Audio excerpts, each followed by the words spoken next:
Okay, let's bring the March meeting of the Long Island Railroad, actually the last March meeting of the Long Island Railroad Long Island Bus Committee together, until because next month all the committees will change. Do we have any public speakers? There are no public speakers. We have the minutes of the February meeting. Do I have a motion to approve?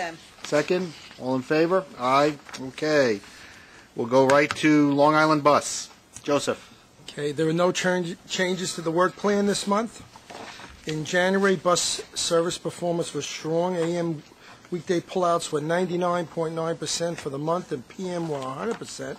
And both AM and PM weekday pullouts were above 99.9% for the previous 12 months. Completed trips were also above 99%. MDBF was 42.44 in January, more than double its level from a year ago. The 12-month average MDBF is 40.8% higher than it was a year ago. In regard to safety performance, the 12-month rate for bus collisions per million miles worsened by 21%, and that was basically because we changed the way we now include hit-and-run collisions. Employee lost time, on-duty lost time accidents worsened by 18.7% from the 2009 level. And bus ridership, it trended slightly downward for fixed route service. Total fixed route ridership decreased by 2.6% for the month of January. But altogether, the average weekday ridership was up just a tinge, 0.3% for the month, but continued to be down for the 12-month period, 4.9%. Average weekend ridership was down 4.7% for the month and 4.4% for the 12-month period. Paratransit ridership showed an increase of 3.4% for the month of January and an increase of 4.8% for a 12-month period. Regard to finance, our fixed route fare box revenue was 3.8% better than the adopted budget. Paratransit fare box revenue was better than the adopted budget by 11.2%. And our non-reimbursable expenses, the four non-cash adjustments, were $0.4 million better than the adopted budget levels, and it was mainly due to lower fuel costs. We have no procurement items or information items for the committee this month. However, we do have one action item for the committee's approval. Today we are being asked to approve amendments to our committee charter to reflect the changes in the committee structure that will take place in April. These charter amendments allow the different operating committees to pick up specific pieces of oversight formerly exercised by the capital construction, planning, and real estate committees.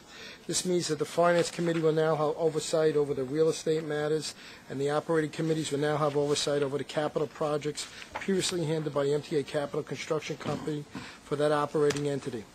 Also, at the full board meeting, the board will approve the delegation of authority to the newly formed bus committee and will adopt a charter for that committee.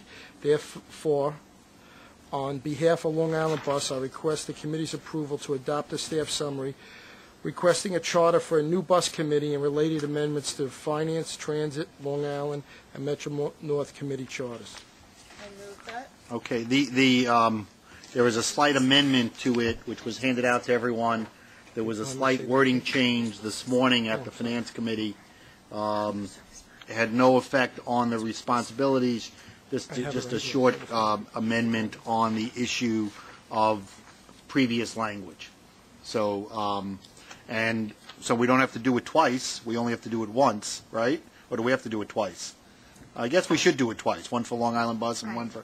So let's do it for Long Island Bus. Is there any? Nancy moved. Any second? Second. Any changes? All in favor?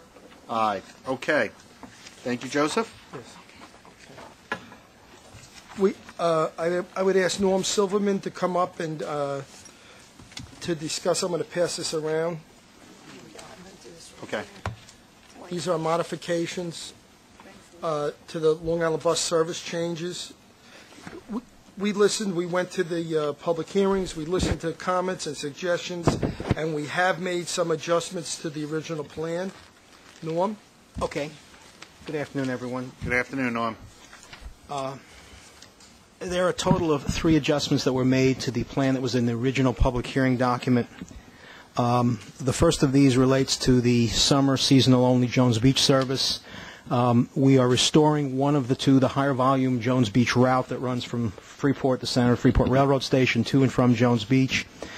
We're going to adjust the schedule and reduce the span slightly, but we are going to run it 7 days a week. Instead of running it till 11 p.m., it's going to run only till 8 p.m. to serve basically the daytime beachgoers, which is its prime function.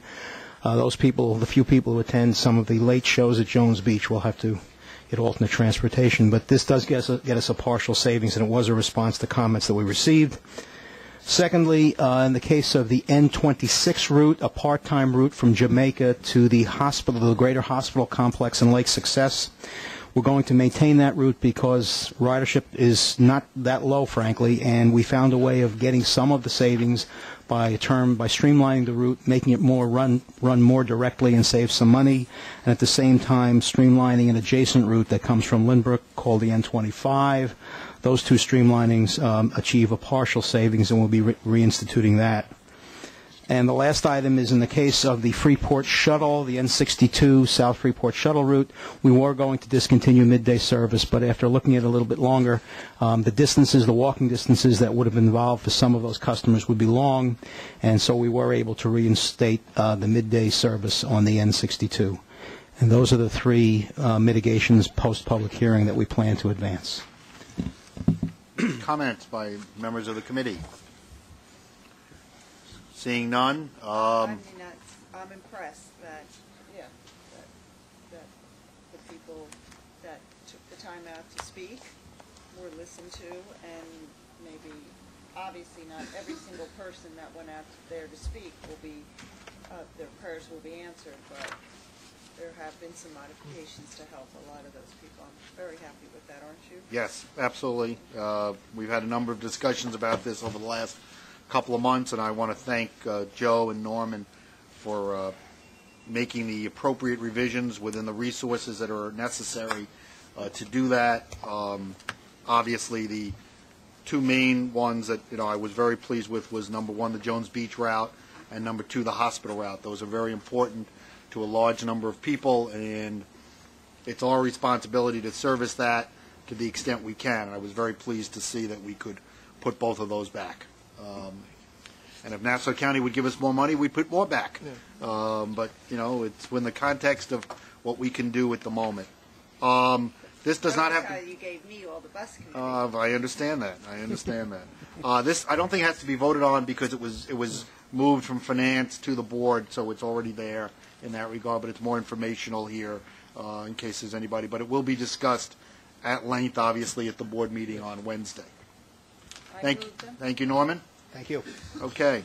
Unfortunately, no, we don't have to, we could finance it. Yes. Unfortunately, in 2009, Long Island Bus took a 10% hit in their administrative and managerial staff, and then now we're taking another big hit, and there's another unknown out there with Nassau County with funding. So, I just it's a terrible time.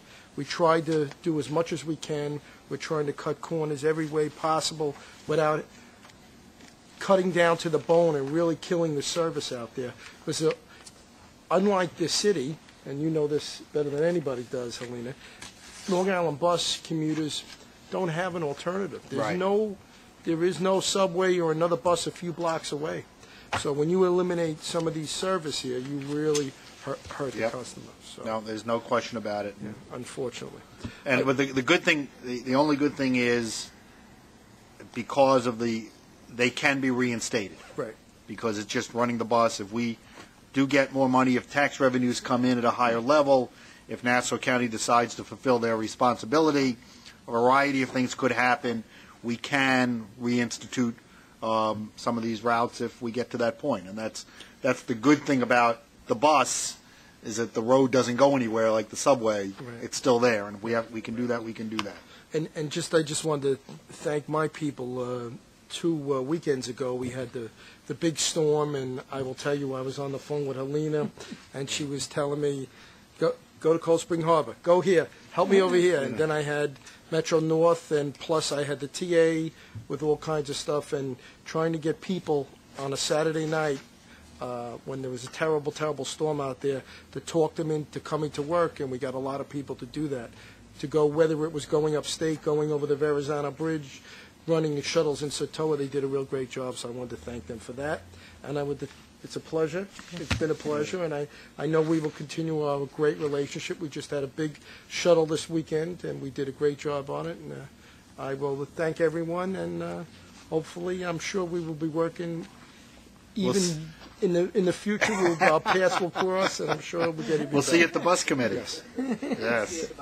I would also like to just take a moment and express my appreciation.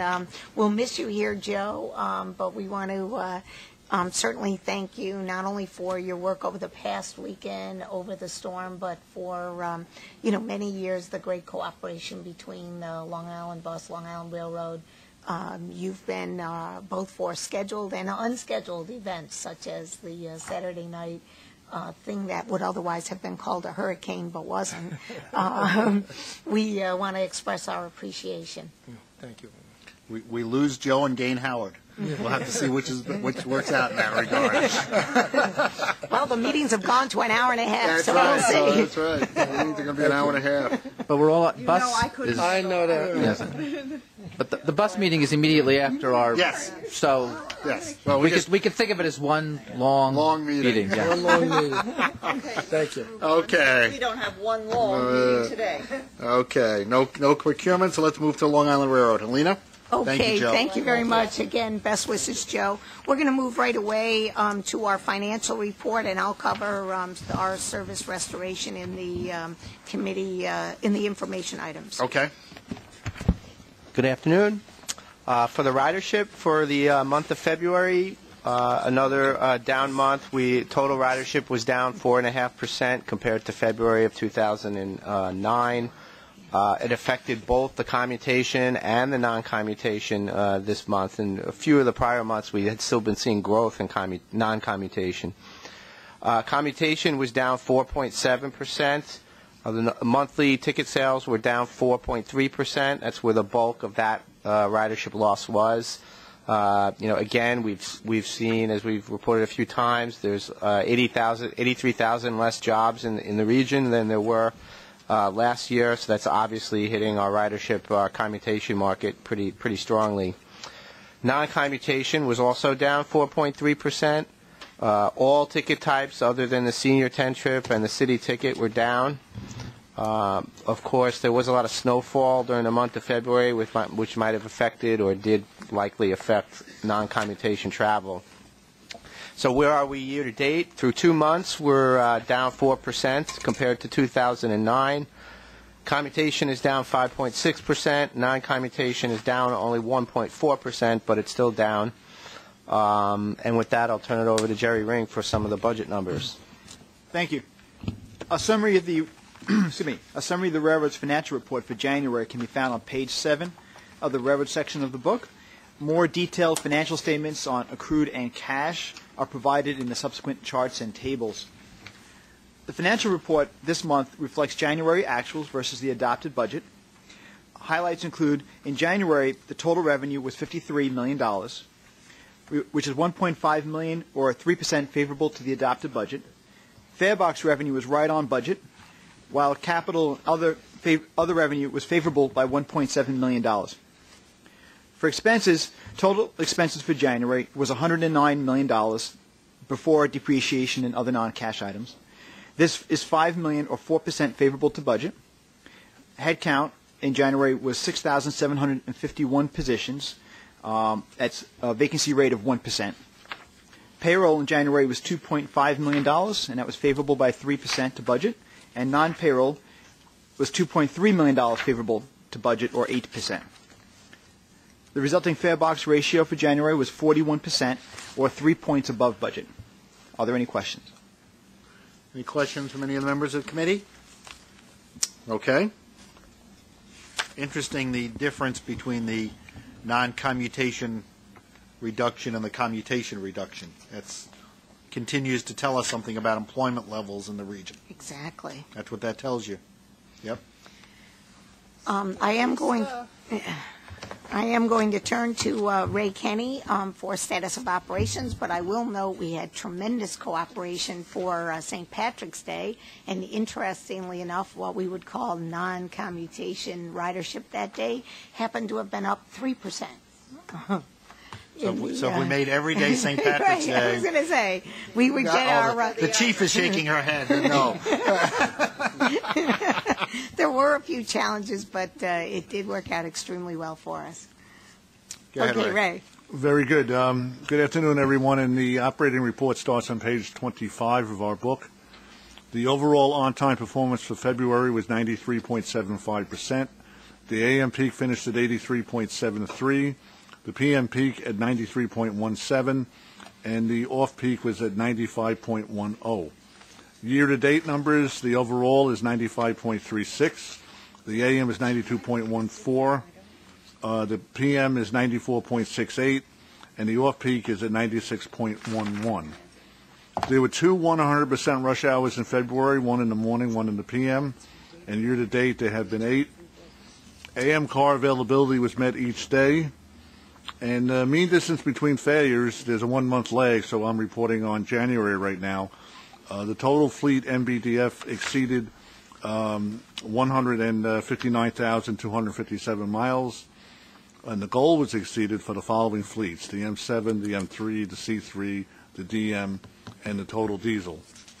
The biggest events affecting our on-time performance, of course, were the two major snowstorms, one on February 10th, which resulted in 211 delays, and one on Friday the 26th, which resulted in 257 delays. And, of course, during those events, we were, in the planning and execution of those events, we were assisted by the MTA Police. That's my report, and I'm ready for any questions you may have. And we did not have to institute our new policy about not taking trains out of Penn Station on either of those days, right? That's correct. We were fully operational and delivered service. Okay, good.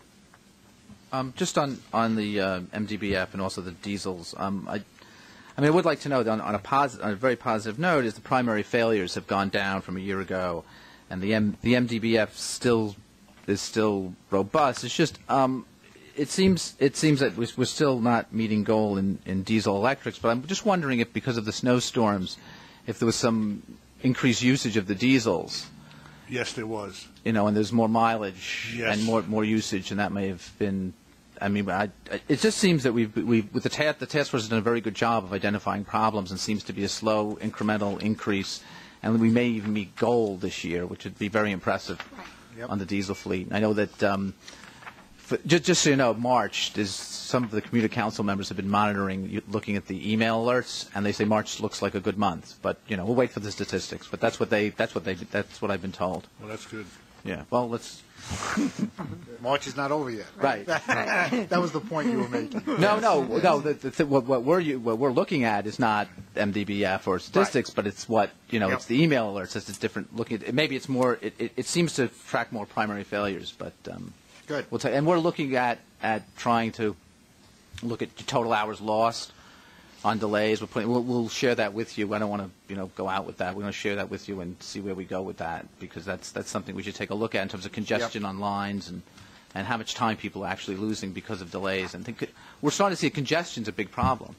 I don't know if you see that's actually causing a great loss in time, because you get the Babylon branch and the Ronkonkoma branch, which have very high ridership, and those delays are caused by congestion. But we'll let you know. We would say that that's not new. I'm not saying it's new, but it's something, and that's why you want to do second track, and why you want to do some of that. Where you don't have a redundant system, you get the ripple effect of any delay.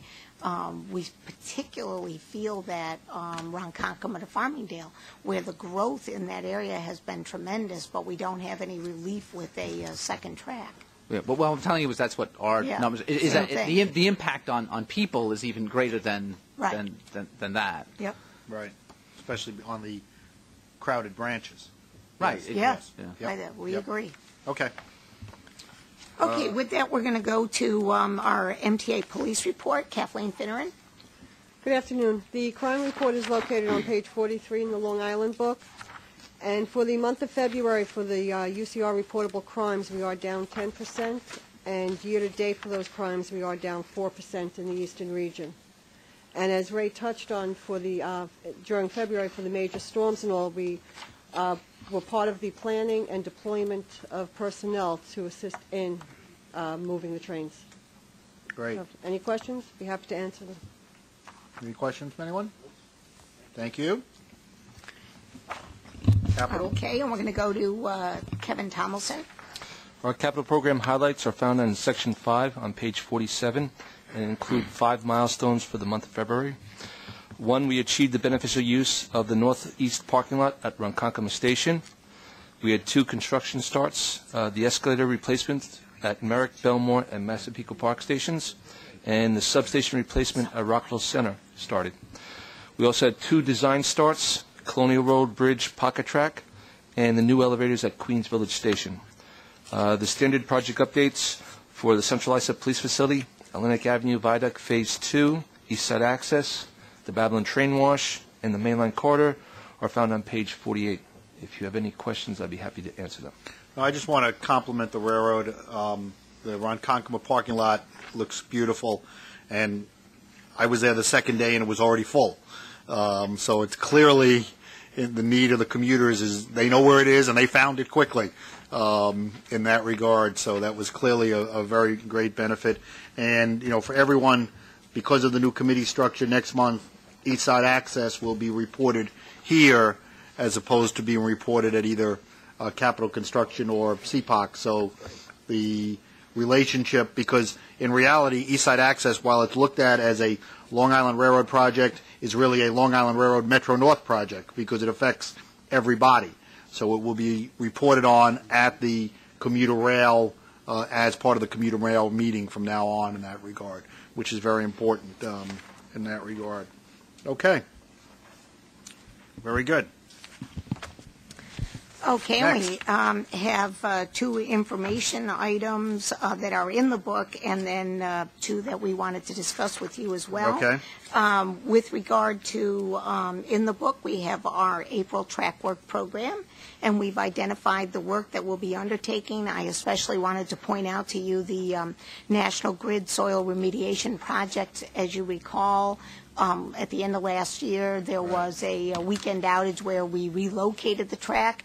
They've completed the soil remediation, and now we're going to put the track back in its original location, and we think that the cooperation there and the community outreach has been really ideal. If you have any questions, we're happy to answer those. Yep. We also have a quarterly update on our gap mitigation program. And I wanted to note for you, in 2009, we did have a 35% reduction in gap accidents. This is an area of particular concern at Long Island Railroad.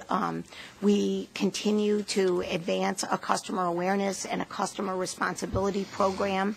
I would like to note that we did receive a recent court decision where a judge dismissed an action against Long Island Railroad by a plaintiff seeking damages when he did, the individual did injure himself when his foot went into the gap. And the judge noted that a general warning, such as in the ordinary course of things, would be likely to reach all passengers in boarding or alighting is all that the carrier can reasonably be called upon to give. So we thought that this was very useful, very helpful language. We continue to emphasize with our train crews the importance of making announcements. We try to vary, who makes announcements as well. We have had some success with unpaid celebrity announcements that try to, capture more attention. The danger is that, announcements can be tuned out. So we're always trying to liven up the message and get different ways in which we communicate it and make sure customers are aware. One of our biggest challenges does remain Syosset, and I am looking at additional signage there. And perhaps we'll go to eye-level signage that says step over the gap. Syosset is on a tremendous curve and presents the most significant issues for us in terms of gap mitigation. So we will continue to monitor that, and we'll continue to update this committee on a quarterly basis, but we are making progress. Any Excellent. questions on gap mitigation? Any questions on the gap issue? Yeah. Yeah, that No, was very helpful. just one thing. I know last time I had asked about Mets Willits Point and or Shea Stadium, whatever it was, and I just want to note that the information was provided in 2008 and 2009. There were no incidents, so all the decreases for other stations. It would be good. I think the New York State PTSB had a report about the worst the stations that attributed most of the gap problems. Is Syosset and still I assume it's one of the top. My sense is that, Syosset continues to be a concern, to everyone, including PTSB. But let me give you a breakdown of It'd be where good to see where the stations are. Yeah, because interestingly enough, similar, and I happen to have heard parts of the safety report by the preceding committee. The slip and fall can turn into, quote unquote, a gap issue. or vice versa, Right, depending or on how exactly. what went on. No, I understand that, which is And why the our more- statistics are better than Metro North. But The more frequent better. locations, such as Jamaica and Penn, are more likely to have the higher numbers because just of the volume. well, of there's a lot of people customers. changing Right. at both Right. stations. Yeah, heavy on, heavy off. You're Exactly. going to get that. But we'll give you a breakdown. You'd almost, that'd be great. You'd almost have to do a percentage of the customer as opposed to the actual number Right. because obviously Penn Station has Well, significantly everybody's more getting people off- than right. Syosset or Jamaica Right. does. But it would be interesting to see what the percentage was of those people in that regard. It's an interesting Well, like question. Mets had, at Shea Stadium, it was 17 in 2008. In 2006, 2007 was 2, and then Zero. there hasn't Right. been any. Well, you'd expect 0 in 2009 because, except for the tennis, I don't know who was going. Oh, stop. Okay. Yeah. Let's put it this way. The more successful the Mets are, the more ridership the railroad has. Okay, there's a direct connection between I the buy two. tickets. I go to games. Okay, at Plus, this yeah. point, I'm going to turn to two other items. One is the proposed modifications to the Long Island Railroad Service Reduction Package. I am pleased to report to the committee that we are able to restore weekday Greenport service. We are very focused on a couple of issues with regard to the Greenport to Ronkonkoma service. First of all, we want to meet with local officials to try to get their suggestions on ways in which we can increase ridership. Many of the people who spoke at the public hearing, and we certainly heard them loudly and clearly, talked about opportunities they thought to garner more ridership by concentrating perhaps on people who might want to take the train to jury service. They noted, for example, the schedule for the ferry service. We do want to make sure that when we make any adjustments to the scheduled times of the trains, that we don't impact some of the current customer base. For example, we do have a number of students, we learned, that ride all the way into Mineola. So we're going to look at a couple of those issues. We're going to meet with officials again and get their suggestions. We, as you're aware, we have some issues with regard to our positive train control issues, and we are going to work hard to develop a window for freight service that we can then establish as separate from passenger service. That will allow us to move forward with a mainline exemption when we file our PTC plan. So we will make some effort to try to better utilize the scoot service that's out there, and we'll report back to you what that schedule might look like. But first and foremost, the important issue is that we are going to maintain that service, which, as many speakers had noted, is part of the Long Island Railroad heritage. That track was laid in 1844.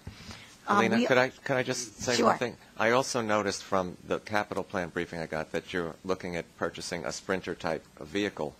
which, is great and which would probably save you a lot of money on that line and maybe even some other lines. And so I'm really happy to see that you're looking at that. That should bring your costs down once you get those vehicles.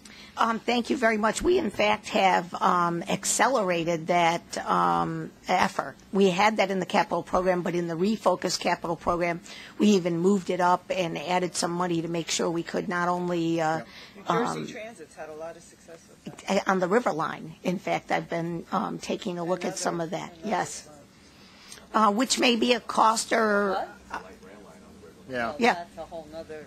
Yeah. Well, but those type of vehicles are the ones that, might be available. Speaker that always...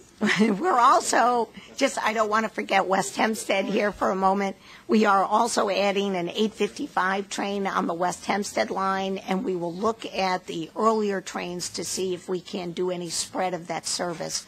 And that was something that a number of people came to Carl Place to talk about, the West Hempstead service. So with that, we will move forward with the rest of the service reduction package. And there were, many comments. Unfortunately, we could not address all of them and still meet the financial requirements that we need to meet. No, I was very pleased that, the railroad was able to look at all of them, make some minor modifications. Obviously, wherever you are, it's a major modification, not a minor modification if it happens to be your train or your service. But I was very pleased that the railroad was able to make these changes, especially the Greenport to Ronkonkoma. And, we're going to go out and try and see if we can increase service and increase ridership.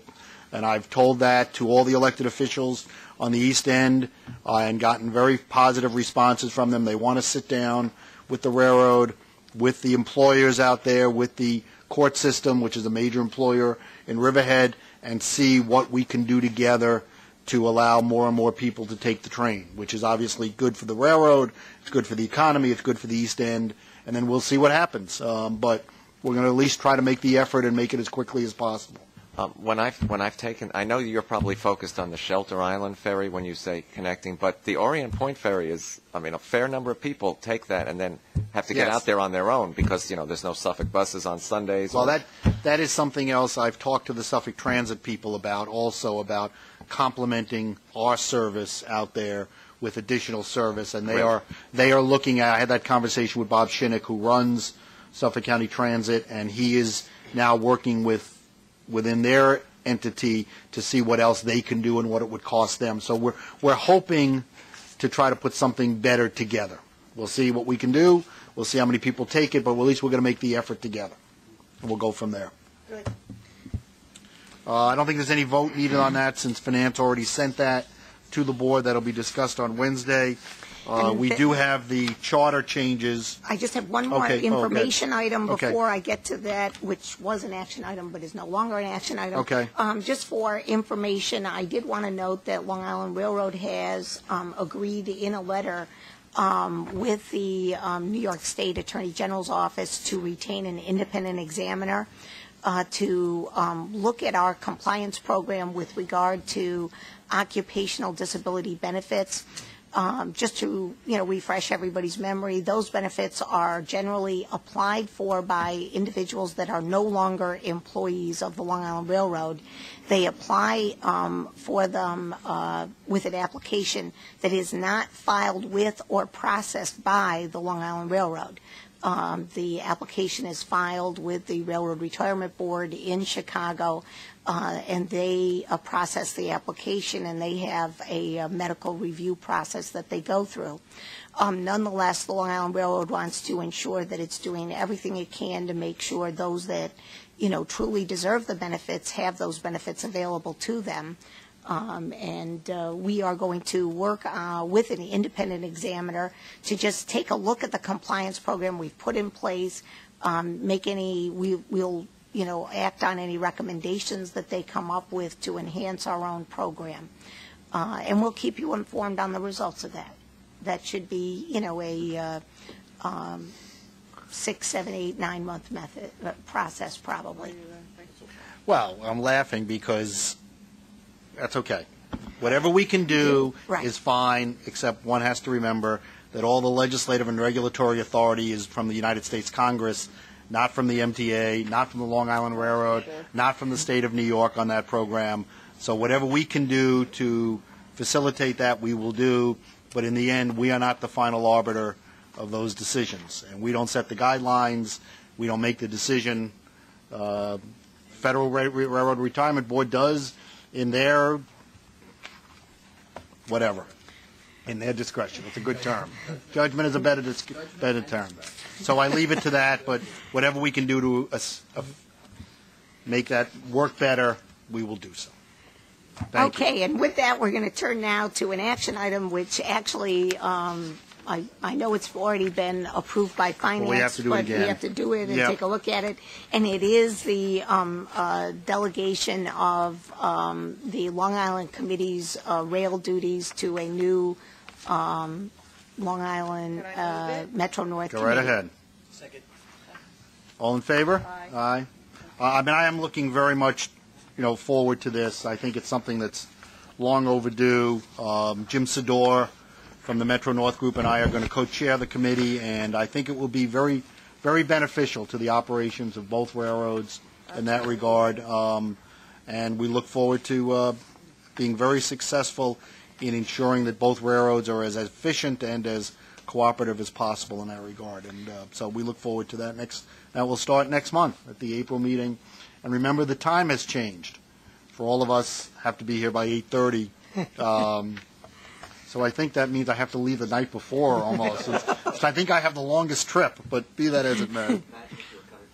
I understand. Coming from Stony Brook is bad enough. Right, I was going to say you're close. Go ahead. We are also looking forward to it. As many of you know, Howard and I, Howard Permit, President of Metro North, and I have really spent now well over a year working on joint initiatives, ensuring that we are aligning our practices, working on joint procurements, moving forward with rolling stock specifications that are uniform. We're working very closely on positive train control in terms of how we file our implementation plan and how we'll acquire the equipment necessary for that. So I think it'll give both committees the opportunity to really hear and see what we're doing and have been doing. Yep. So with that, I'm going to turn to procurements. There are 3 procurements in this month's package, totaling $36.8 million. There is one item in the non-competitive section in the amount of $35.2 million, and 2 items in the competitive section. The non-competitive section includes MTA. We request MTA Board approval to award 6 sole source purchase agreements with OEMs for various fleet component parts for both Long Island Railroad and Metro North. And we ask for your approval. Any questions on the non-competitive procurement? Motion to approve? I move them. Second? All in favor? Aye. And Okay. there are 2 items in the competitive section totaling $1.6 million, and one is a request for approval to adopt a resolution declaring competitive bidding is impractical, and that we need to move forward on a request for proposal process, and that is for the design and construction of a segment of work on the Atlantic Avenue Viaduct, which we refer to as Phase 2B. The work includes rehabilitation of the bridge structure, column repairs, which are scheduled to be done only on weekends to avoid extensive disruptions. I do want to highlight for the committee that we've completed Phase 1 of this project. We're in the process of completing Phase 2. Phase 2 is being funded by federal stimulus money. We think that the project actually is getting some recognition at the federal level for the way in which it's moved forward in a very precise way, allowing us to continue operation and not disturb traffic in the vicinity. So we want to move forward on an RFP to be ready to finish this last phase. We also request MTA Board approval to award a contract to Macton Corporation, and this is to manufacture, install, and test a new car hoist and body support system for Long Island Railroad's Richmond Hill maintenance. May I have a vote on the competitive? Second? Any questions on the competitive procurements? No? All in favor? Aye. Okay. And there are no ratifications. Okay. And that's our report and our last Long separate Island, meeting. Committee meeting. That's right. Well, we look forward to seeing you all next month at the joint meeting. Motion to 10 years adjourn. of these meetings, I move them. All in favor? Aye. Thank you all very much. We will start Bridges and Tunnels in a few minutes.